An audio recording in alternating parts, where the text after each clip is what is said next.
சொல்லுது, பிரச்சனையும் போராட்டமும் அதிகமா இருந்துச்சு. எனக்கு எப்ப இந்த முதல் நூற்றாண்டு காலத்துல சபை ஆரம்பிக்கப்பட்ட போது பலவிதமான நெருக்கங்கள் இருந்துச்சு. எல்லாரும் நினைச்சாங்க, இது கர்த்தருடைய வருகை நேரம், கர்த்தருடைய வருகை நேரம், எனவே இனி காலம் செல்லாது என்று சொல்லி என்ன செய்தாங்க? விசுவாசித்து தங்களுக்குரிய எல்லாவற்றையும் அடகு வைத்து அதை விற்று பரிசுத்தவான்களுடைய பாதத்தில் வைத்து தங்களுக்கு இருக்கிற சகலத்தையும் ஒரே விதத்தில் அனுபவித்துக் கொண்டிருந்தார்கள். சபை மிகுந்த உபத்திரவ காலத்தில் போய் கொண்டிருக்கும் போது அத்தனை பேரும் நினைத்தார்கள், இது கர்த்தருடைய வருகைக்கான நேரம், மாராநாதா மாராநாதா என்று சொல்லி அந்த வருகையை இரவும் பகலும் எதிர்பார்த்து கொண்டிருந்தார்கள்.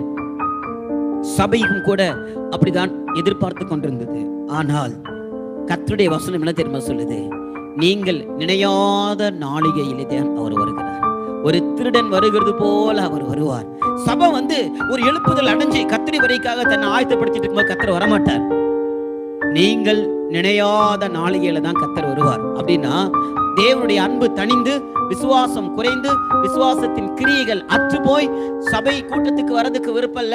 ஜனங்க மனதெல்லாம் ஒரு மாதிரி குளிர்ந்து போய் சபை வேண்டாம், கூட்ட வேண்டாம், ஞாயிற்றுக்கிழமை பாரம்பரியத்துக்காக கூட்டத்துக்கு போனோம். இந்த நிலவரத்துக்கு சபை வருகையை குறித்து நினையாத ஒரு சந்தர்ப்பத்துல தான் கர்த்தருடைய வருகை இருக்கும்.